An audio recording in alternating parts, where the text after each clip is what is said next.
Bonsoir à tous, merci de regarder Gabon Première. Bienvenue dans cette première aventure de la semaine. Nous sommes très contents de vous retrouver sur le plateau du Grand Banja ce soir. Deux invités exceptionnels et puis bien sûr ma team presque au complet. En tout cas, ils ont eu un week-end difficile pour certains, reposant pour d'autres.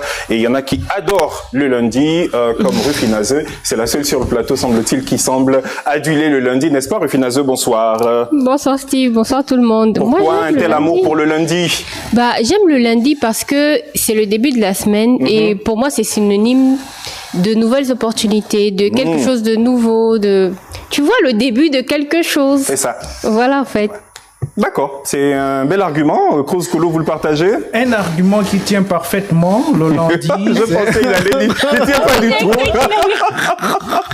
Je pensais qu'il allait faire. Je m'attendais à un argument qui ne tient pas du tout, mais bon, effectivement, un argument qui tient parfaitement. Allez-y, oui. C'est un argument qui tient, étant donné qu'on sait aussi pour certains, on a pris le temps de prendre un peu de repos, faire des balades à gauche et à droite, faire un tour à la plage, à l'église. Donc, le lundi, on est en forme. Voilà. Ouais. Le lundi est difficile pour Dorian, Ondo et moi parce que le week-end l'a été. Quoique.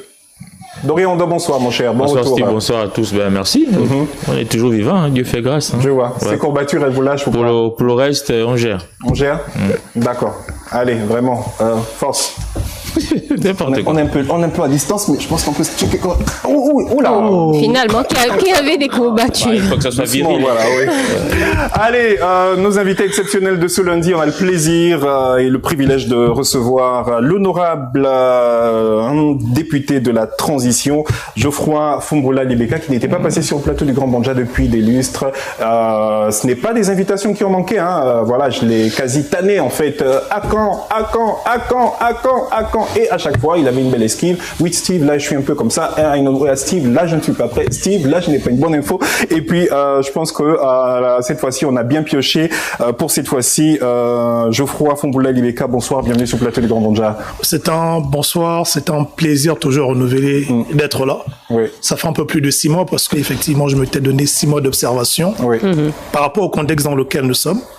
6 mois arrivés à échéance vendredi dernier à travers la conférence de presse que j'ai justement animée. Et je suis de nouveau disponible.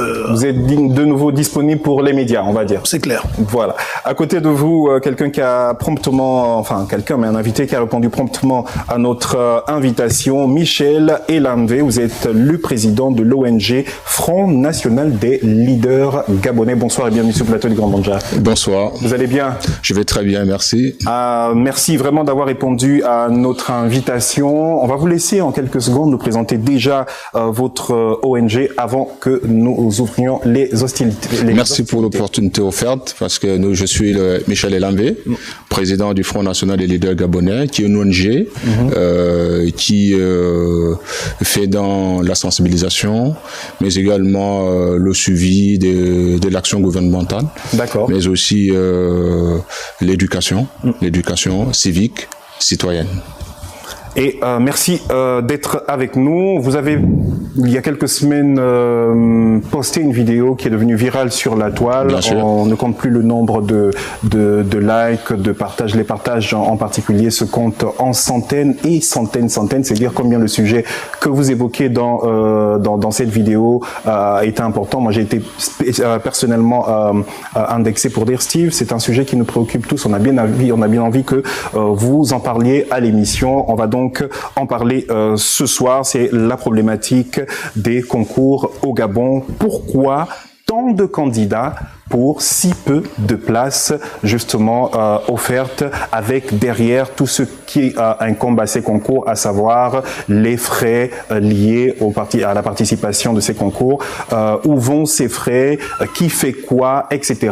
Une question qui préoccupe ceux qui ont passé des concours, ceux qui vont passer des concours, ceux qui ont raté les concours et qui ne se sont jamais vus rembourser, puisque finalement ces frais de de participation ne sont évidemment pas remboursables. Une question qui préoccupe beaucoup. On va voir pourquoi vous avez spécialement choisi de vous prononcer sur ce sujet. Geoffroy Fumpoula Libeka, dans quelques mois, pour ne pas dire dans un mois, va donc se pointer le dialogue national inclusif annoncé par les plus hautes autorités. Le calendrier n'est toujours pas, le calendrier précis n'est toujours pas connu. Le format aussi n'est toujours pas connu, ou en tout cas officiel, et donc plusieurs interrogations taraudent l'esprit des Gabonais pour dire comment ça va se passer, qui va faire quoi, et puis la question de quels sont les grands et véritables enjeux de ce grand rendez-vous. On voit tous ces détails avec vous,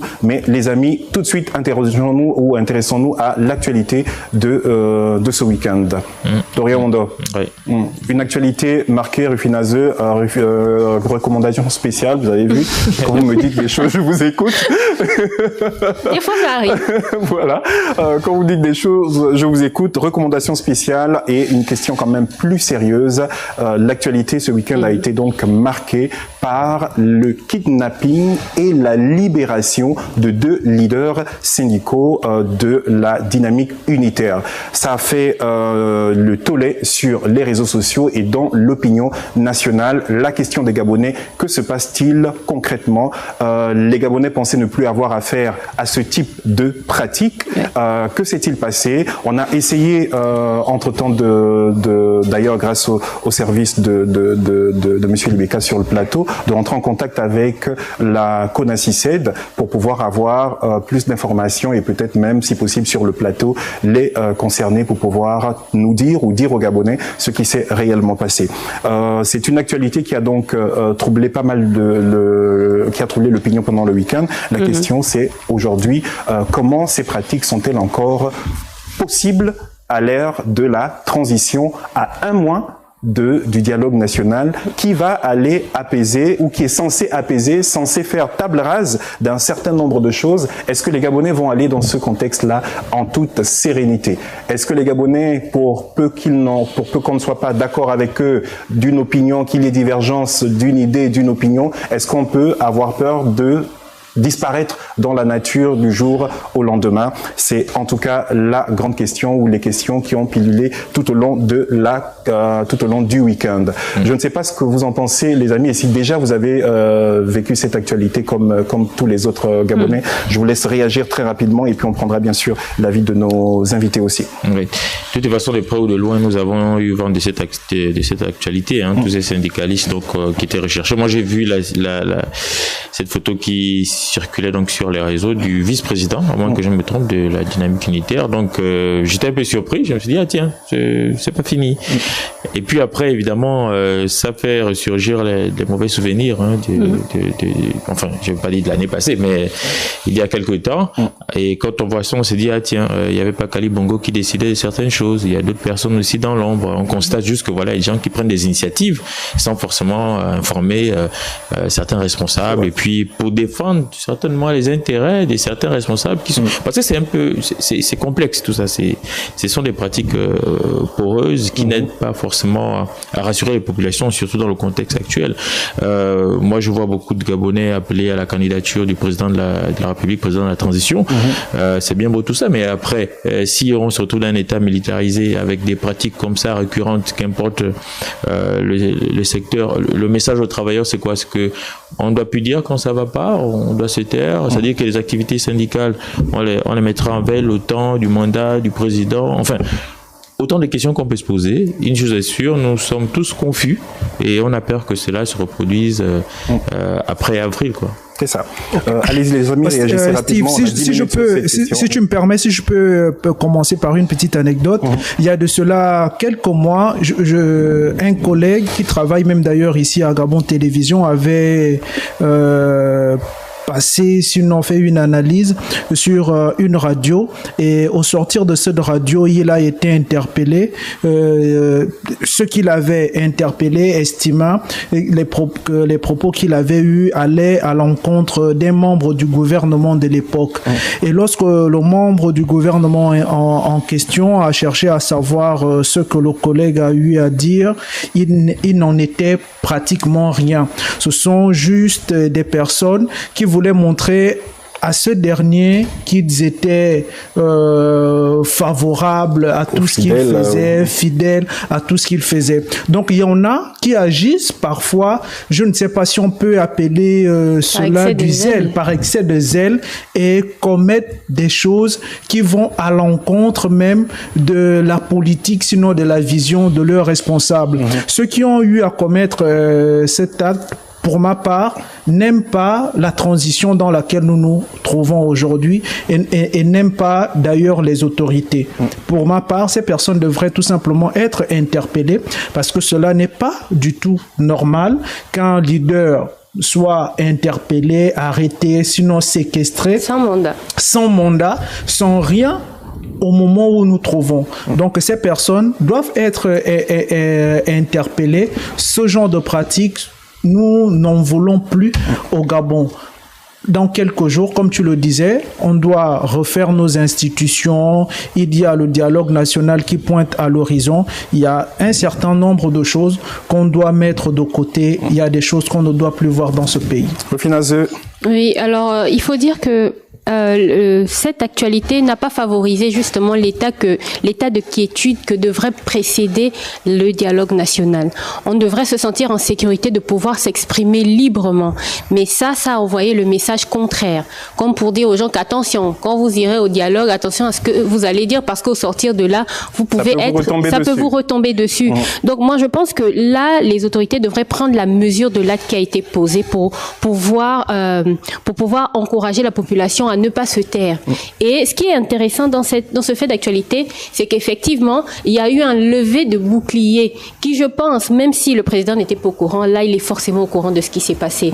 Et donc, il faut que des mesures fortes soient prises pour envoyer le bon signal à la population. Parce que moi, j'ai vu des commentaires des gens qui ont commencé à dire « Oui, on vous avait dit que cette transition n'en était pas de ce qu'elle voulait se faire voir. On vous avait dit que le président Maurice Clotaire n'est pas forcément celui qui veut être. » Donc, ça lui retombe dessus et ça prête à confusion sur ce qui doit normalement se faire pendant la transition. Donc, il est important que d'abord la lumière, de l'intérieur peut-être ou de l'extérieur. Il est important que la lumière soit d'abord faite sur cette affaire, mais qu'ensuite les responsables soient désignés et qu'ils soient mis en exemple pour que plus personne n'ait l'idée de se dire s'il y a un syndicaliste qui m'embête dans mon ministère, je peux faire ce que je veux. Non, on ne peut pas faire ce qu'on veut. D'autant qu'il y a des procédures légales. Si quelqu'un vous a diffamé, si quelqu'un a dit des choses, il y a une procédure normale. Monsieur Vela, vous avez suivi peut-être cette actualité ce week-end aussi. Bien sûr que c'est avec beaucoup d'attention que nous avons été informés de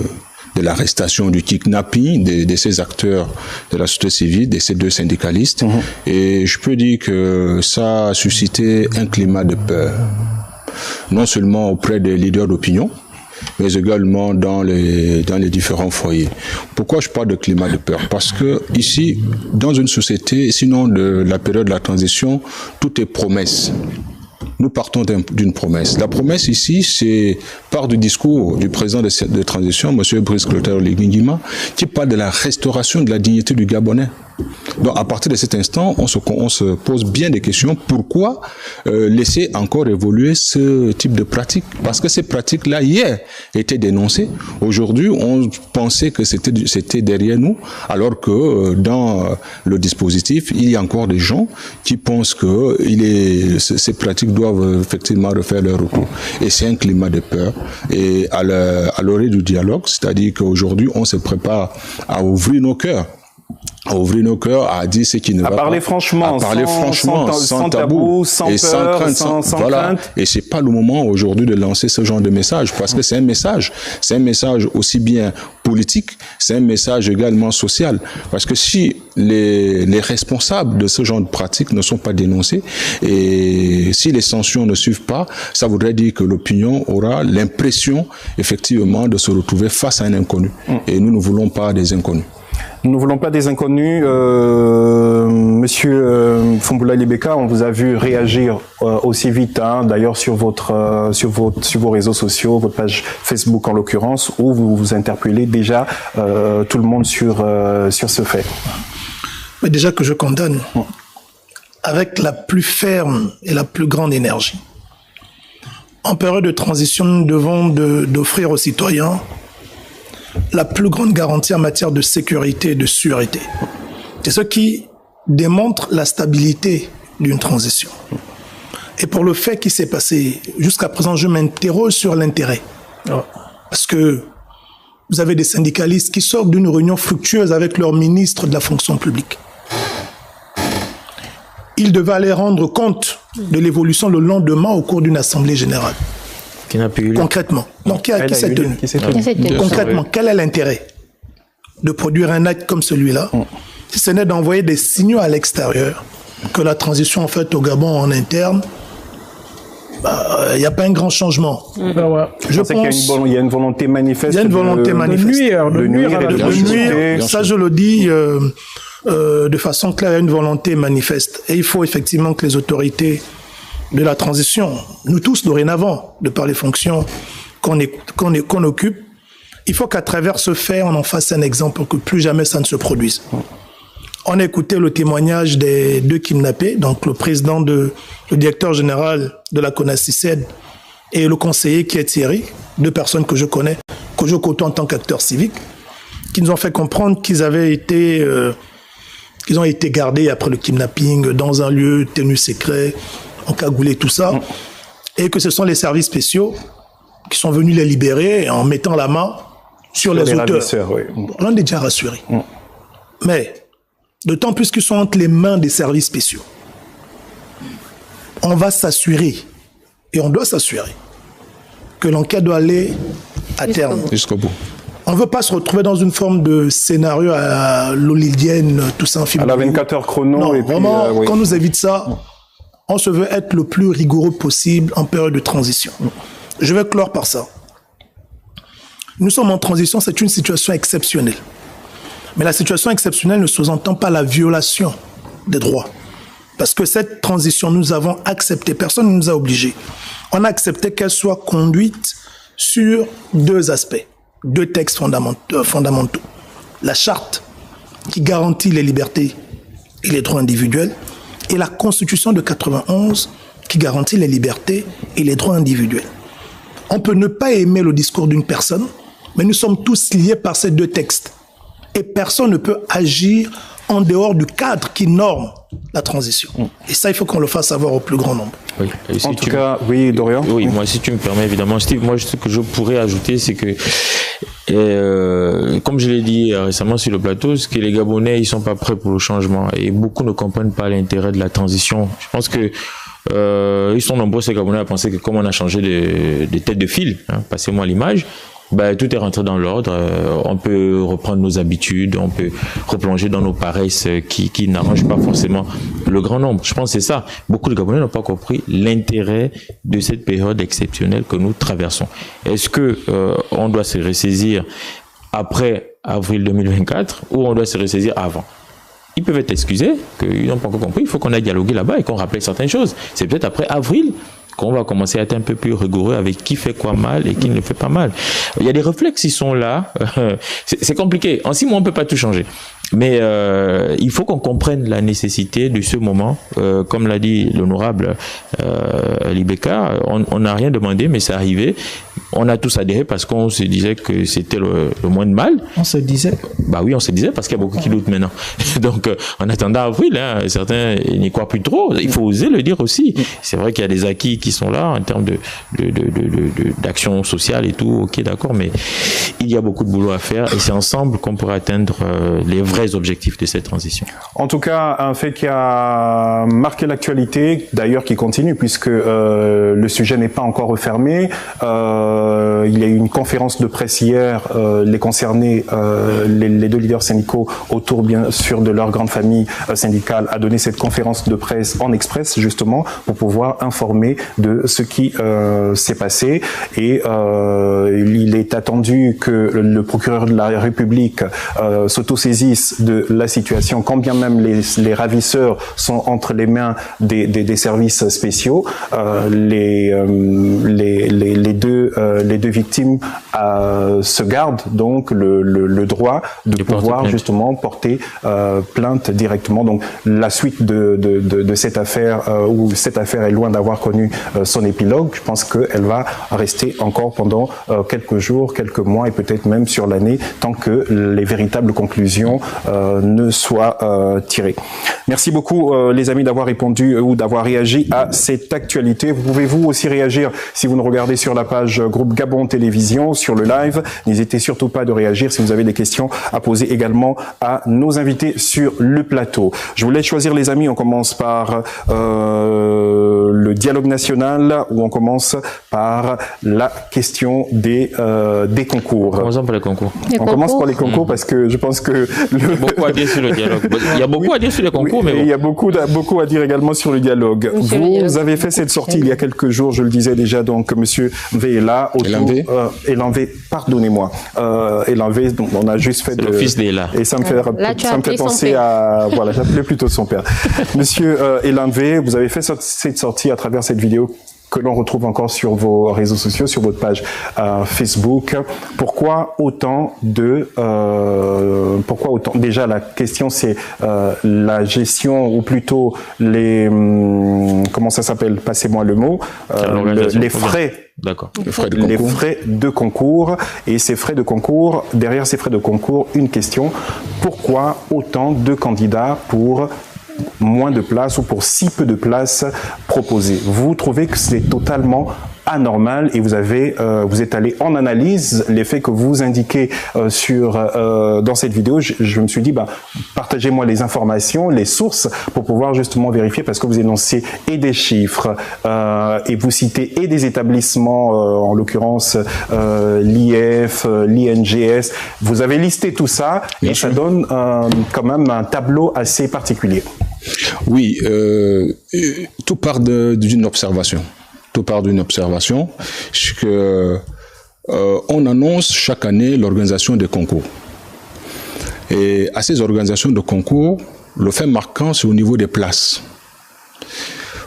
Alors, on s'est posé des questions en interne, pourquoi mobiliser autant de candidats pour si peu de places? Jusque-là, il n'y a pas de problème. Sauf que, au niveau du front, on estime qu'un concours, c'est quelque chose de planifié. Et quand on planifie quelque chose, tel qu'un concours, on se rend compte que l'État peut prendre des dispositions en termes de mise à disposition des moyens pour organiser des concours. Or, depuis pratiquement une décennie et demie, on constate qu'il y a un élément nouveau, les frais de concours.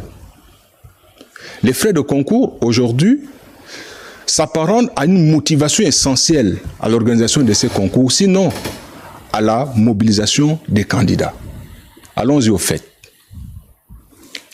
Je vais prendre un établissement. Vraiment désolé, ce n'est pas une affaire personnelle, mais il faut illustrer.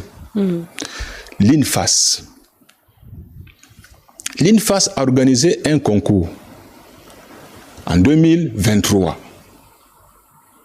pour 500 places. 500 places. Vous savez combien de candidats ils ont reçus? 9186 candidats. Mieux encore, à l'intérieur de ces 9000, ils ont autorisé 500 candidats internes. Est-ce que vous voyez? 500 candidats internes. Le reste, ce sont des externes. Les arguments ici qui sont mis sur la table, c'est qu'on doit donner la chance à tout le monde, à tous les candidats. Et c'est là où, effectivement, nous, on se pose la question de savoir, on est allé vérifier si l'argument de chance, opportunité, tenait. Alors, on s'est rendu compte que non. Ce qui motive la mobilisation de ces candidats, sont les frais de concours. Mais ça ne se limite plus là au niveau des frais de concours. Vous savez, il y a un nouveau phénomène en dehors de ces frais de concours, c'est les frais des examens, c'est-à-dire les examens médicaux. Chaque organisateur de concours a déjà un médecin. Donc on vous dit, au-delà des frais de concours qui sont à 20 000 francs, il faut également débourser les frais obligatoires pour un certificat médical. À l'INFAS, pour ne citer que l'INFAS, c'est 10 000 francs. Imaginez-vous un petit calcul simple pour ces médecins qui est agent de l'État. N'est-ce pas? Il a engrangé une bagatelle somme de 91 860 000 francs. Rien que pour des frais d'examen de concours. Certificat médical. Et à l'intérieur, vous pouvez effectivement aller lire, vérifier des sources, vérifier la véracité de ce que j'avance. On va jusqu'à poser des conditionnalités. On dit, un certificat médical établi par un autre médecin ne sera pas accepté. Vous vous rendez compte que un médecin assermenté n'a plus le droit de faire un certificat médical tout simplement parce que les organisateurs de concours disposent déjà de leur propre médecin. Vous dites, peut-être pour parler, mais alors presque de façon triviale, vous soupçonnez, semble-t-il, et vous me corrigez, vous semblez dire, derrière tout ça, c'est une manigance qui est construite pour spolier financièrement les participants. Bien sûr. Je dis dans ma vidéo, cette pratique s'apparente à une arnaque. Je m'explique. Le problème ici se pose au niveau des résultats de ces concours. Vous savez, dans le principe d'un concours, c'est que plus vous êtes nombreux, mieux on va solliciter l'excellence. Ouais. Est-ce que vous comprenez? C'est-à-dire la moyenne serait très élevée. J'ai pris aussi le cas de l'INJS qui vient d'organiser un concours. J'ai lu le commentaire d'un internaute qui m'a dit « Monsieur, vous vous trompez sur les chiffres. Normalement, nous étions à 14 000 candidats sur l'étendue du territoire. Tenez-vous bien. Faites un petit calcul. Il y avait combien de places? 800 places, selon l'internaute, qui me regarde peut-être aujourd'hui. Si on divise 14 000 par 800, la moyenne de ce concours, c'est 17,50. C'est-à-dire, pour être reçu, pour être sûr qu'on sera parmi les sélectionnés, les 800, il faut avoir une moyenne de 17,50. Tenez-vous bien, là-dedans, quel est le problème qui va se poser? C'est que on va soit aller rechercher ceux qui ont eu plus de 17,50, bon, les plus brillants, bien sûr, et vu le nombre de candidats et de places disponibles, on va devoir aller rechercher, c'est-à-dire que dans ce concours-là, est admis et reçu, on exclut un peu les fraudes et le reste des manigances, mais on va se dire, il faut avoir 15 de moyenne. Ben, un concours, il faut avoir 10. C'est ça que le principe de concours, la moyenne c'est 10, n'est-ce pas? Mais quand on échoue avec 14,50, quand on échoue avec 17, on échoue avec 16, je voulais dire, c'est qu'il y a un problème. Il ne s'agit plus. Il y a un problème de classe. Steve, si vous avez fini, Cruz réagir. Allez-y, si vous voulez réagir, oui. Un examen, on peut passer avec 10. D'accord. Quand il n'y a pas mieux. Voilà. Quand il n'y a pas mieux, effectivement. Le baccalauréat n'est pas un concours, par exemple. On peut avoir son baccalauréat avec 10.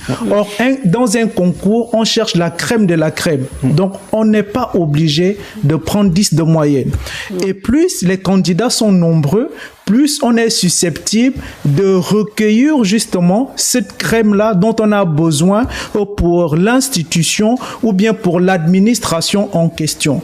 Donc, pour moi, le fait qu'on demande un maximum de candidats n'est pas un problème parce qu'on recherche la crème, on recherche l'élite dans le concours que nous sommes en train d'organiser. Donc, pour ma part, on ne devrait pas mettre le problème là-dessus. S'il faut peut-être poser le problème, c'est justement tous ces frères-là qu'il y a autour, en dehors des examens. Il y a par exemple l'extrait de casier judiciaire qui parfois, au tribunal, au lieu de 10 000 francs, pour nous qui sommes nés en province, ça passe parfois à 20 000 francs, voire 25 000 francs CFA. Donc ce sont des situations qu'il faudrait dénoncer, mais dire que le nombre de candidats cause problème, à mon avis, non. Vous répondez rapidement, peut-être, si on regarde, si on a une approche un peu plus non profonde, on risque de dire, je pourrais convenir avec vous, que le nombre de places ne cause pas problème. Mais ici, il faut un facteur motivant. Le nombre de participants. Le nombre de participants, parce que derrière tout ça, qu'est-ce qui motive? Vous savez... Qu'est-ce qui motive qui? Qu'est-ce qui motive les organisateurs à recevoir autant de candidats? Parce que s'il s'agissait de l'excellence, s'il s'agissait ne serait-ce que de l'excellence, vous savez, pour un concours de 800 places, sinon, on peut mobiliser 4000 personnes. On peut mobiliser 3000 personnes. On trouverait effectivement l'excellence à l'intérieur. Mais pourquoi aller à 9000 personnes? Sachant que il y a des gens qui sont déjà tout simplement comment dirais-je, qui vont rater, bien que performants parfois, mais qui ne vont pas aller au bout. Alors, mieux encore, je vais terminer par là. Vous savez, ces frais de concours, dans chaque communiqué de concours, on devait effectivement mettre l'information sur la moyenne recherchée. Je m'explique. Aujourd'hui, nous avons nos enfants qui sont à l'école, premier cycle, second cycle. Vous voyez, l'État a dit pour la transparence, si vous voulez avoir une bourse, au premier cycle, il faut avoir 12. Est-ce que vous comprenez? L'enfant l'élève qui est à l'école, il travaille, si c'est pour la bourse, c'est la moyenne qu'il faut. Mais pourquoi alors ne pas annoncer les moyennes voulues dans ce concours? Parce que moi, si je ne suis pas très brillant, je peux abdiguer. Est-ce que vous comprenez? Voilà la situation. Geoffroy et Dorian à la suite. Bon, en fait, en contribution, l'examen, le concours, parce que nous sommes dans une nation, dans un pays où tout le monde a droit à sa chance. Bien sûr. Il n'y a pas de restriction en matière de participation. La seule différence, c'est que l'examen a pour objectif de ne pas limiter ceux qui vont l'avoir. Vous avez 10, si vous êtes 15 000, parce qu'il n'y a pas une conditionnalité derrière. Voilà. Ce qui est différent du concours. Oui. Le concours, la seule distinction, c'est le quota. On organise un concours parce qu'on s'attend à prendre le quota qui est annoncé. Je prends un cas simple. Si on organise un concours, c'est 15 000 participants et que nous nous retrouvons par exemple avec 10 000 qui ont des moyennes qui oscillent entre 17 et 20. On va prendre, si c'est 300 places, on va prendre les 300 premiers. Ceux qui ont 20 jusqu'à au dernier. Validé. Donc, c'est-à-dire qu'on pourra se retrouver avec des gens excellents qui ont 17, mais qui ne seront pas pris. Le véritable problème aujourd'hui, c'est le format. Justement, je suis totalement d'avis avec vous. Moi, j'ai passé au concours de l'Institut de gestion. Je pense quelques années après, ma petite soeur qui m'a rejoint. C'était 10 000 francs. Voilà, on était ensemble. Steve, j'ai passé celui de l'ENA aussi. Moi, j'étais en cours de... Voilà, après moi, j'ai fait formation continue. Voilà. En cours du soir, oui. Exact. C'était 10 000 francs, les frais de participation. Il n'y avait pas toutes ces conditions aujourd'hui. Aujourd'hui, malheureusement, le constat est que les concours sont devenus comme une unité de production. Bien sûr. D'argent facile pour les établissements qui les organisent. Et ils justifient cela par le fait que l'État n'accompagne pas dans l'organisation du concours d'une part, et que d'autre part, comme les subventions allouées au fonctionnement des établissements n'arrivent pas souvent, ils en font une entrée.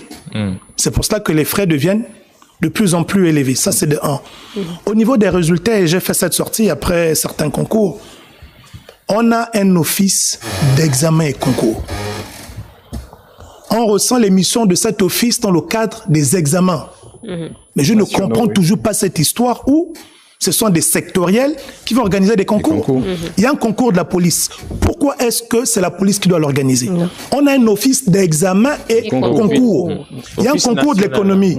Pourquoi est-ce que c'est le ministère qui doit l'organiser? Il y a un concours au niveau de la jeunesse et des sports. Pourquoi c'est le sectoriel? À quoi sert L'Office national des examens et concours est pouvoir avec le BPC. Mais c'est le volet examen.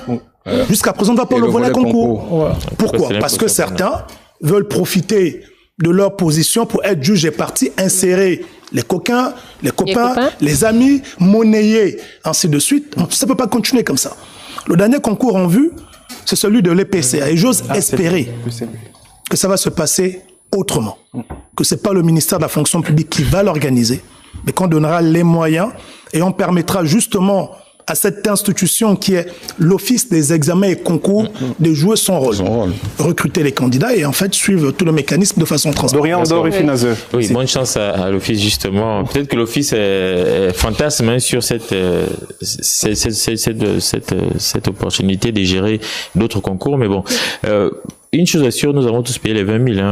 On a fait la magistrature, on a payé les 20 000, on nous a pas rendu ça. Bref, sauf qu'on a payé les frais. On a payé les 20 000. Parce que la question demeure. Quand on fait le concours national de la magistrature, c'est entre autres, oui. C'est pour l'État. C'est sous les yeux du ministère de la Justice. Donc en réalité, si on ne payait rien, ou alors, si on devait payer, on devait nous donner une quittance du trésor public. Oui, bien sûr. Ce qui ne se fait pas. Donc, ça veut dire que cet argent finit certainement dans les caisses propres. Emballage. Je vais vous surprendre. Non, ne me surprenez pas. Je connais ces choses-là. C'est gênant, mais c'est quand même important de revenir là-dessus. Oui. Moi, je suis d'accord sur l'idée de l'égalité des chances. Tout le monde participe au concours. Mais combien ça coûte? Vous le savez aussi bien que moi. Il y a des Gabonais intelligents qui sont dans des familles pauvres. Et en réalité, quand on pense à tout le monde, on devrait mettre des mécanismes d'accompagnement en pensant aux plus faibles, pas aux plus forts. Parce qu'il y en a qui vont voler pour participer au concours et qui s'endettent même pour participer au concours dont ils ne sont pas sûrs de gagner. Il y a d'autres qui mettent 200, 300 000. J'ai écouté des histoires.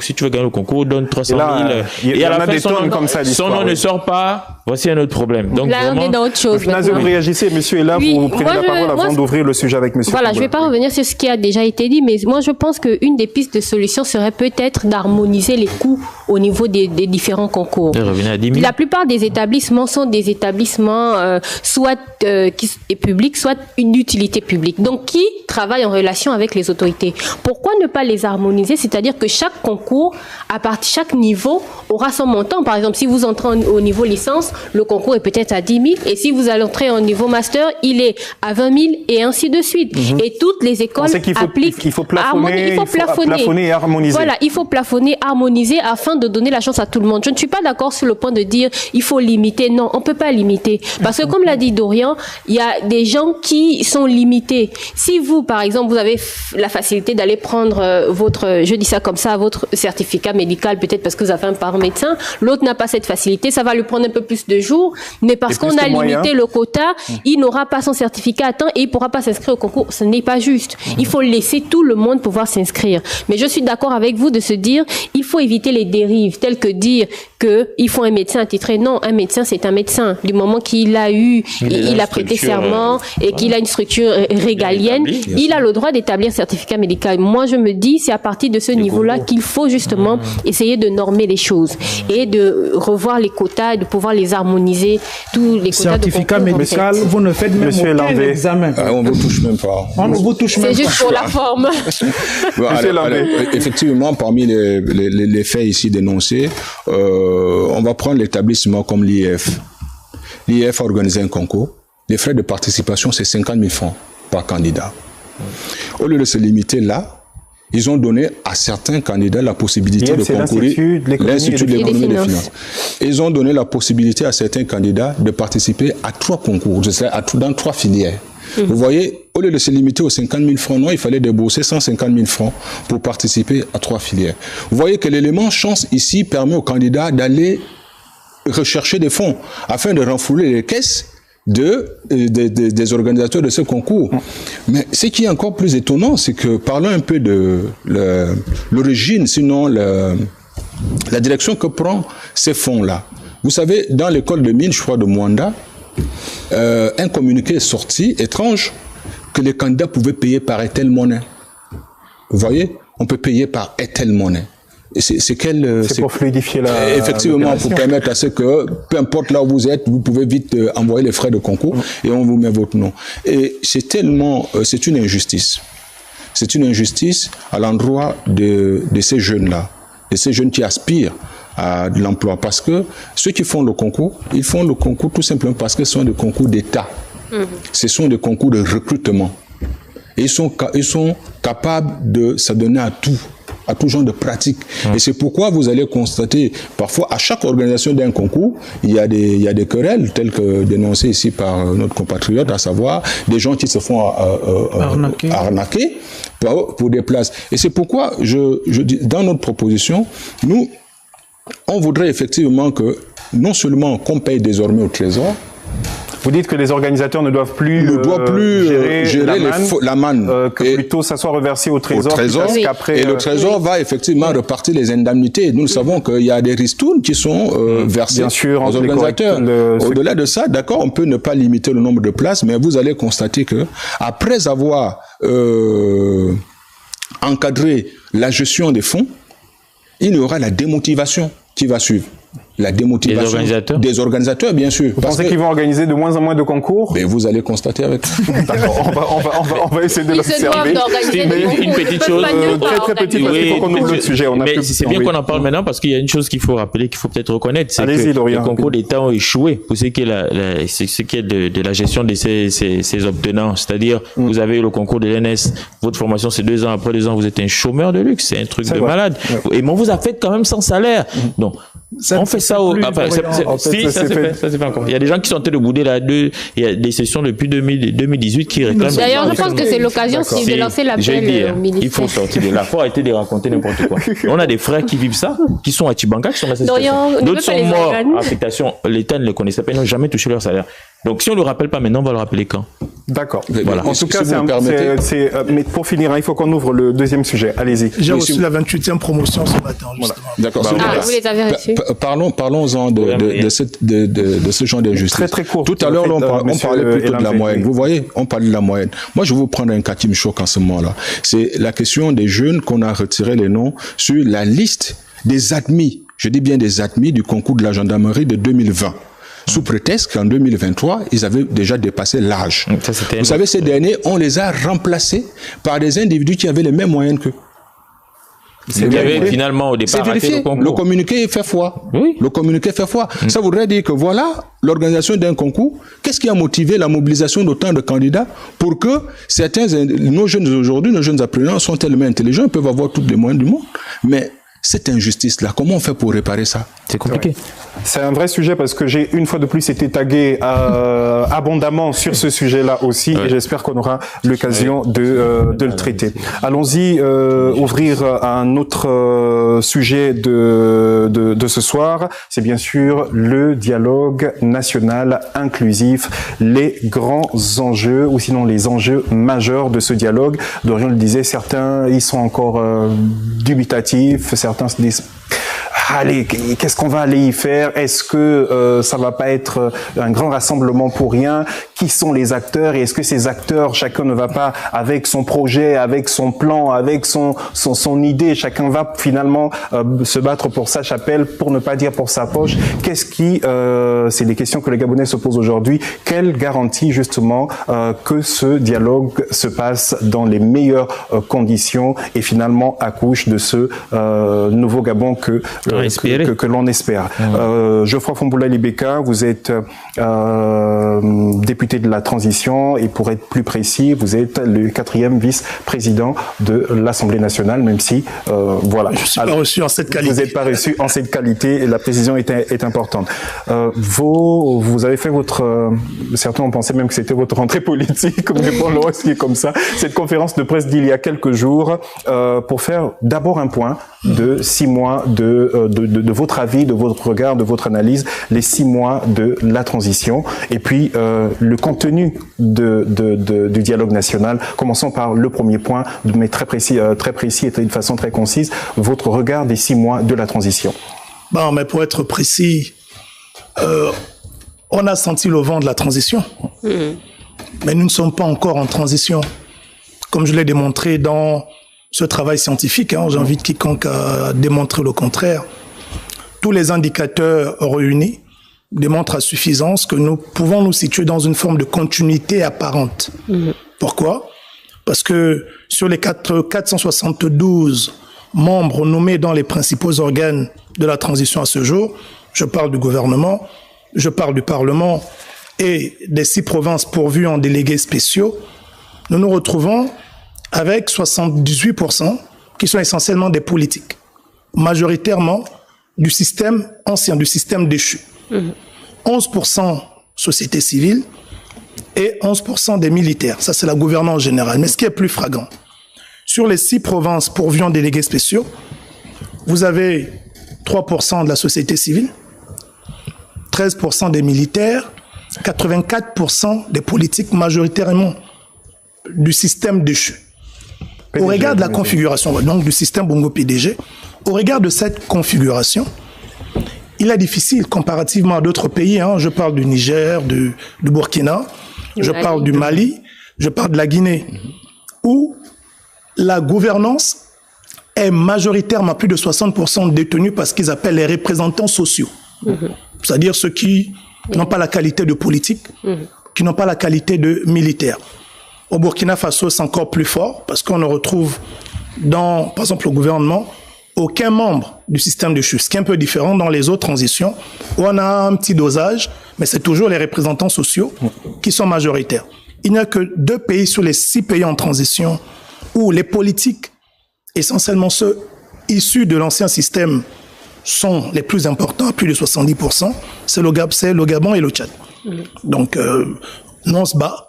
Et c'est notre travail en tant qu'acteur civique, parce que je suis au sein du Parlement, recruté dans la composante des acteurs de la société civile. Je ne suis pas un politique, je suis un acteur civique. Et donc, qu'est-ce que ça peut donner ou qu'est-ce que ça va donner comme résultat? Mais l'inquiétude, c'est par exemple ce que nous constatons des kidnappings. C'est pour exprimer une inquiétude, oui, c'est pour exprimer presque une gêne de se dire c'est pas comme ça qu'on voyait les choses ou c'est pas comme ça qu'on a voulu les choses. Exact. Bon, imaginez un instant que vous êtes libéré de 50 ans d'esclavage. Vous sautez, vous êtes libéré. Vous ne vous attendez plus à voir vos bourreaux être à la manœuvre. Et après, ce sont les mêmes en fait qui reviennent à la manœuvre. Mais vous êtes inquiet. Même si ils disent faire preuve de bonne foi, qu'ils vont changer, qu'ils seront différents, mais vous êtes toujours inquiet parce que les stigmas sont encore là, c'est frais. Et c'est le contexte dans lequel nous nous retrouvons. On ne dit pas en fait qu'on doit exclure ceux qui ont géré le pays, on ne dit pas qu'on doit exclure les PDG. Mais ils ne peuvent pas être majoritaires dans la gouvernance. C'est là où se trouve le problème. Le problème n'est pas qu'ils soient exclus. Le problème, c'est qu'ils sont majoritaires, et ce qui fait qu'on ne ressent pas la différence en matière de gouvernance. Le président de la transition compte sur la bonne foi. Ce sont des experts. Et je pense peut-être que c'est l'un des éléments qui a prévalu en griffe pour qu'il soit ramené à la manœuvre. Peut-être une opportunité de se racheter. Mais en 6 mois, on ne ressent nullement la volonté de cette gouvernance majoritairement détenue par eux à vouloir faire différemment. À ce sujet, est-ce que vous avez, d'une manière ou d'une autre, eu à échanger avec les gouvernants, avec la transition, avec le CTRI. Je suis dans le CTRI. Vous êtes dans le CTRI. Quand vous discutez entre vous sur ces questions, effectivement, parce que nous, en bas, on peut avoir l'impression que c'est très loin et donc peut-être que c'est nous qui ne comprenons pas ce qui se passe. Les échanges entre vous, peut-être même au sein de l'Assemblée nationale de la transition, quand vous posez le problème de dire, on ne dit pas qu'on ne veut pas, mais qu'il y en a trop. Que répondez-vous? Quelles sont les réponses que vous avez concrètement? La réponse que je vous donne est la configuration. Vous avez 78% des politiques majoritairement ce qui ont géré. Vous n'êtes qu'à 11% de la société civile nouveau visage, 11% des militaires. Militaires, société civile 22%. Qu'est-ce qu'on peut dire? Et quel est le langage? Face à la majorité. Face à la majorité qui a 78%. Ce sont les mêmes comportements, mais à tous les niveaux. Politique, vraiment, c'est sans distinction. C'est-à-dire, c'est la pratique politique. Si je suis président d'un parti politique, je suis à gauche, j'amène tous mes gens. Je suis PDG, j'amène tous mes gens. En fait, la mentalité n'a pas changé. On n'a pas compris que l'inclusion doit être au cœur de l'action de la transition. Dorian, vous réagissez, monsieur Veila, qui veut réagir. Moi, ce que je voudrais dire d'entrée, c'est que, comme on le dit souvent, comparaison n'est pas raison. Notre transition est particulière, elle se veut pacifique. Et il y a une expression qui m'a saoulé au bout du compte, c'est sans effusion de sang. Vous l'avez porté, mais à un niveau où j'en faisais des cauchemars. Est-ce que l'objectif, c'était pas de faire couler le sang, ou l'objectif, c'était de faire couler le sang? Et pourquoi le faire couler, en fait. Vous nous dites ça pourquoi? Parce que nous, au final, ok, le sang n'a pas coulé, mais qu'est-ce qui a changé? Parce que les autres, quand vous comparez avec les 5 autres, hein, vous avez parlé des 6 pays, les autres, ils se sont bagarrés. C'est moi le mot. Il y a eu fusion de sang au Burkina Faso, oui, en Guinée. Mais c'est parce qu'il y a eu un coup d'État, il y a eu un coup d'État et un coup d'État au Burkina Faso, par exemple. Donc, ce sont des militaires qui se sont gérés et ils se sont décidés. Mais nous, voilà, on est là où on est. Il faut peut-être accepter aussi que c'est le contexte qui justifie les 78%. Par contre, s'il y avait eu conflit armé, 2 partis ou 3 partis, pour prendre le pouvoir au niveau du Gabon et après se retrouver dans une transition, je vous assure que la configuration ne serait pas celle-là. Le président de la transition l'a dit. Il veut une transition inclusive. Je comprends bien ce mot. Mais inclusive avec qui? Parce que là aussi, quand on interroge les mentalités, on se rendra compte que même au niveau de certains partis politiques, il y a les anciens qui ne veulent pas passer la main. Les fameux experts entre griffes là, ceux qui nous ont fait mal pendant longtemps et qui apparemment n'ont pas peur. Ils n'ont pas peur. Les Gabonais espéraient aussi qu'au moment de cette transition, il y aurait après le renversement d'Ali Bongo et tous ses proches donc qui gouvernaient le pays, qu'il devait avoir comment dire, une série d'arrestations d'anciens acteurs politiques, anciens gestionnaires de la chose publique, mais il n'en est rien. Pourquoi il n'en est rien? Mais justement, il faut prendre la transition dans son contexte. Dès qu'on a compris qu'on est dans une autre forme de transition, peut-être un moment, enfin une façon unique un peu de vivre la transition en Afrique et dans la sous-région, on aura du mal à être rigoureux avec certaines choses, mais il faudrait pour nous, tant qu'on le peut, de rappeler les aspirations du grand nombre, je dis bien du grand nombre, au-delà des noms des familles, des clans, des clubs ésotériques et tout le reste. Juste 30 secondes rapidement. 30 secondes, voilà, rapidement. Monsieur Vela, c'est l'élection tronquée. Monsieur Lanvers, l'élection tronquée de 2023 qui nous a conduit dans cette situation. La question que je me pose jusqu'à présent, qu'est-ce qui fait que Stéphane Bonda et toute l'équipe du CGE ne soient pas inquiétés alors que ce sont eux qui ont la responsabilité d'organiser l'élection. Il a lu des résultats tronqués qui auraient conduit encore le Gabon dans un bain de sang comme en 2016, mais ils sont tranquilles. Au bout de 6 mois, ils ne sont nullement inquiétés. Je n'ai écouté aucune poursuite.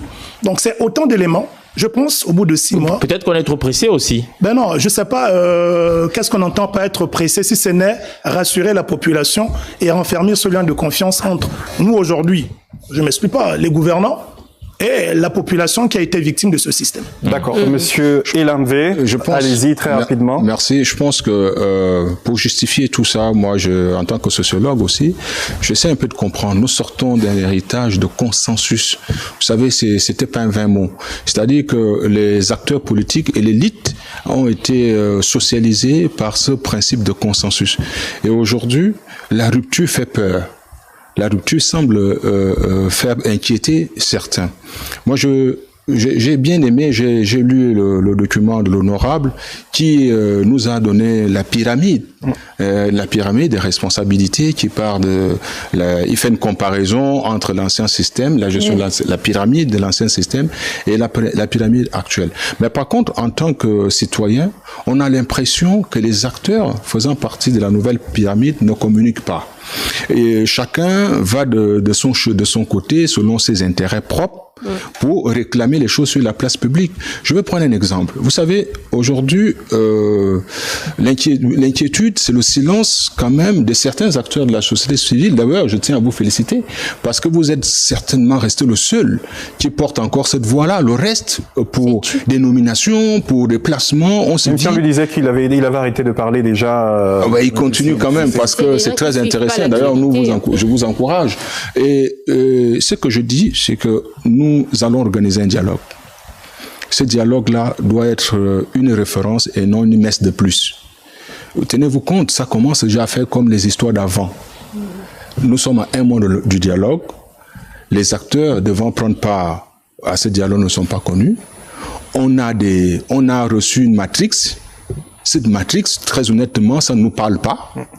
Ça ne nous parle vraiment pas. Les thématiques évoquées, parfois certains qui se rejoignent.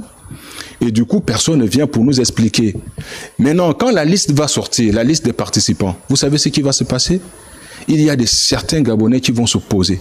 Et si on s'oppose, j'ai l'habitude de dire à mes collaborateurs qu'attention, ce dialogue-là va faire naître des futurs partis politiques, sinon des blocs politiques. Et ces blocs politiques, vont se confronter lors du référendum. Parce que ceux qui pensent qu'aujourd'hui, qu'ils se dorment sur leur laurier, je suis désolé. Lors du référendum, il y aura beaucoup de camps. Et ces camps-là ne vont pas nous permettre ce qu'on a évité. On a l'habitude de dire sans effusion de sang, je suis d'accord avec vous. Mais est-ce que vous connaissez, vous savez ce que l'avenir nous réserve si les choses sont mal organisées?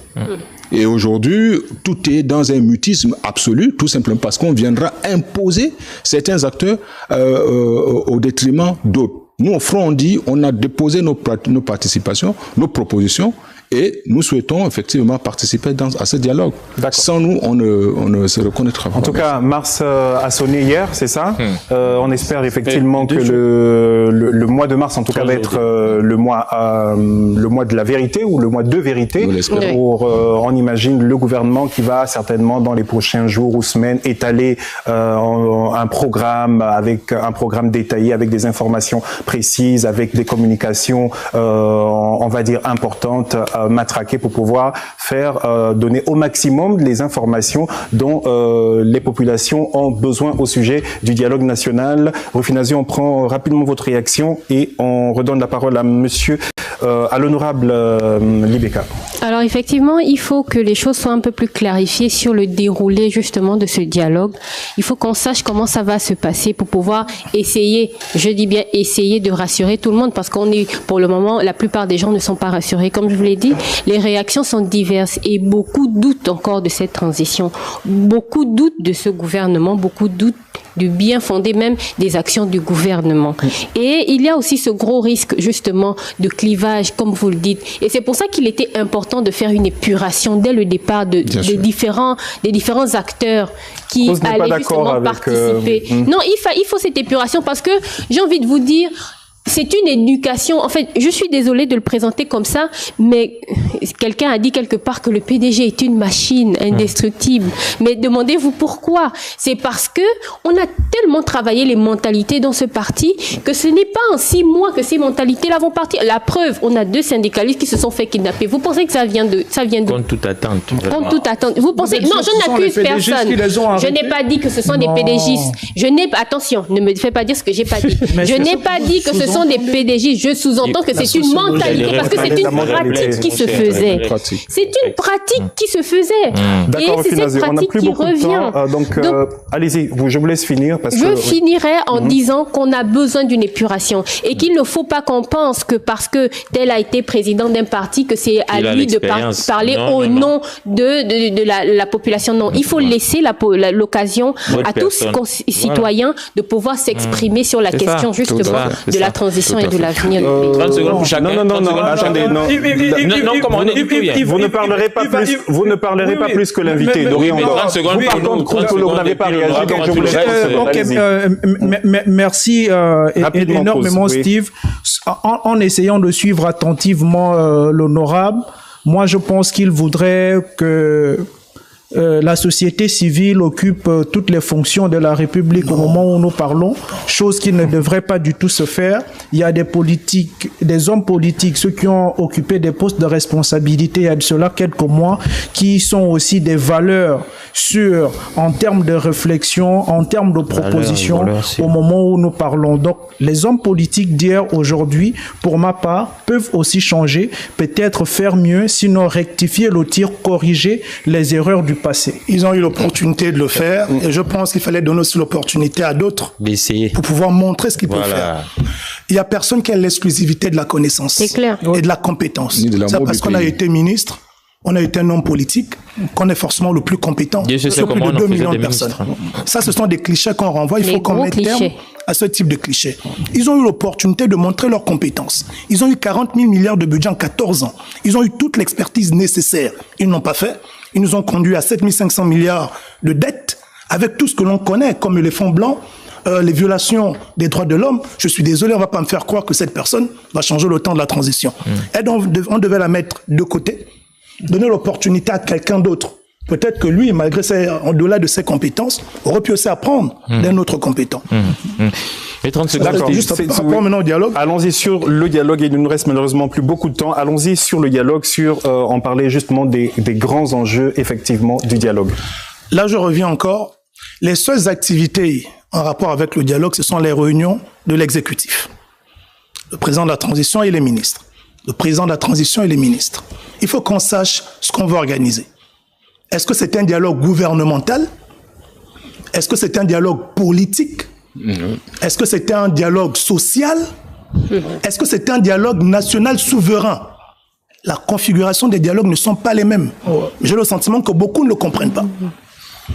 Le dialogue qu'on veut organiser se veut être un dialogue souverain qui doit amener la population à se prononcer sur les questions en rapport avec la souveraineté du pays. Ces questions, pour moi, sont le code de nationalité, parce qu'il faut amener le citoyen demain à se prononcer. Mais quel type de citoyen? Est-ce que ce sont ceux qui ont acheté la nationalité ou ce sont les vrais Gabonais? On a le code électoral, parce que quand on dit comité pour la transition est un trait d'union. Ça veut dire, sur une période, on doit revenir à l'ordre constitutionnel. Pour revenir à l'ordre constitutionnel, il faut organiser des élections. Pour organiser les élections, il faut voir d'abord la nature de l'électeur, donc le code de nationalité. Ensuite, le mécanisme, c'est le code électoral. Et comme on parle de restauration des institutions, ces institutions trouvent naissance dans la Constitution. Il faut donc qu'on revoie la Constitution. Si on a compris le calibrage de notre transition, on comprend aisément que notre dialogue national ne va pas porter sur toutes les thématiques. On ne va pas organiser un dialogue national avec 10 000 personnes pour aller parler de la question du chômage.